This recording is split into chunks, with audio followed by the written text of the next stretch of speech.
Next, two developments today showing the pressure on UK Prime Minister Keir Starmer to resign. Starmer's Health Secretary has thrown in the towel. He did so with a letter that was very critical of the Labour Party leader.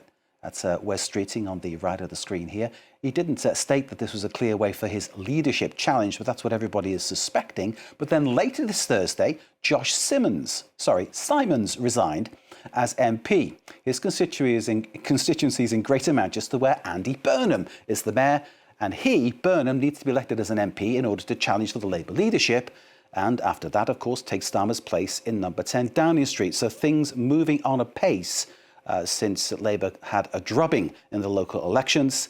And of course, the pressure grows on Starmer to stand aside. Béédicte Paviot is observing all this from the very best place you could, outside 10 Downing Street, residence of the British Prime Minister, who for the moment still is Keir Starmer. Béédicte, good evening to you. Streeting's letter of resignation. Basically, he didn't pull any punches in his criticism of Keir Starmer, did he? No, he certainly did not. I think I can use advisedly the adjective scathing, and it was a scathing resignation letter. He started by saying that he'd lost confidence in the leadership of Keir Starmer, therefore as leader of the governing Labour Party and Prime Minister. He is actually very critical. He threw in some compliments by saying that Keir Starmer had courage and statesmanship. But he then went on to say, and this sentence has really made headlines here, is when we need vision, we have vacuum. Where we need direction, we have drift. And then he says it is now clear that you will not lead the Labour Party into the next general election. So that is crystal clear. And yes, that was a resignation letter. But as you absolutely crucially pointed out, he did not throw down the gauntlet, saying that he was going to put his head above the parapet and that he would stand and challenge the leadership of Keir Starmer. So there was this waiting game until he came clean there with that resignation rather about 1 o'clock. And then we went into more waiting, thunder, lightning, not very, very frightening, but certainly lots of rain. And then, just around 5:30 p.m. local time, we then got that announcement that Josh Simons, who is currently the MP for Makerfield in Greater Manchester, was standing down because he wanted to give the possibility for Andy Burnham to stand in that constituency, because he said he wanted Burnham to contest and to win. And that's the important thing. Yes, you have to be an MP in order to be able to challenge Keir Starmer's leadership. But if I look at the elections and the way they played out on the local elections only last Thursday, so that's quite a good test right there, Reform UK actually got 50% of the vote and Labour Party only 27%. And you can bet your bottom pound rather than dollar, that what Reform are going to do, led by Nigel Farage, are going to throw everything they can at that constituency. But of course, Andy Burnham is extremely popular and respected as Mayor of Greater Manchester. So he's going to give it his all, that is clear. And then minutes later, Andy Burnham confirmed that he is indeed going to run for Parliament and hopes to win that constituency. Andy Burnham, we don't know when the date is of the by-election.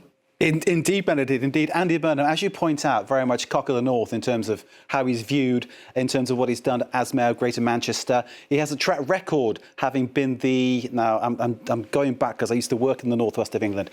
He used to be the MP for Lee. He was there for over 10, 15 years, I think, before dropping out of Westminster politics.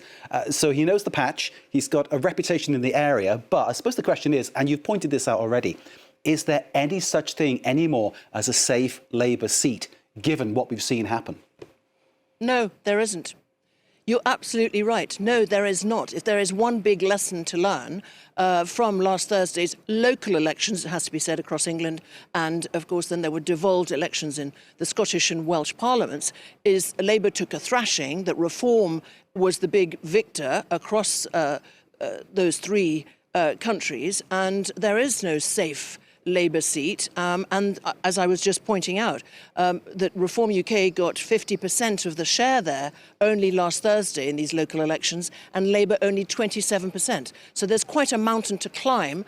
But I mean, he is extremely popular in the whole of that area, and he's respected because he really has made significant changes there. So he's also very popular. Were he to win, and as I said, we have no clarity on when that date would be, but significantly, I learnt just moments ago that Keir Starmer has let it be known that he will not block the possibility of that going ahead, because you'll remember that the National Executive of the Labour Party had blocked Andy Burnham a few months ago when he had wanted to stand in another constituency in preparation for a possible drubbing of the Labour Party at the local elections, and the NEC had actually blocked him. So that is now, the big boss says, who is still governing the country and very much wants to be seen as governing the country, is not going to be happening.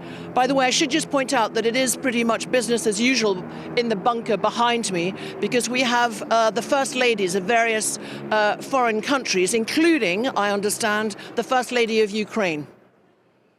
Fantastic stuff. As always, Béédicte, thank you very much indeed for that wrap round of what is happening in Downing Street and beyond. Great to see you. Thank you. Béédicte Paviot, our London correspondent. We're watching for all developments, fast moving as it is. And as Béédicte tells us, Andy Burnham confirming that he will be standing in that Greater Manchester by-election, the constituency of Makerfield. It's around the Wigan area, midway between Liverpool and Manchester.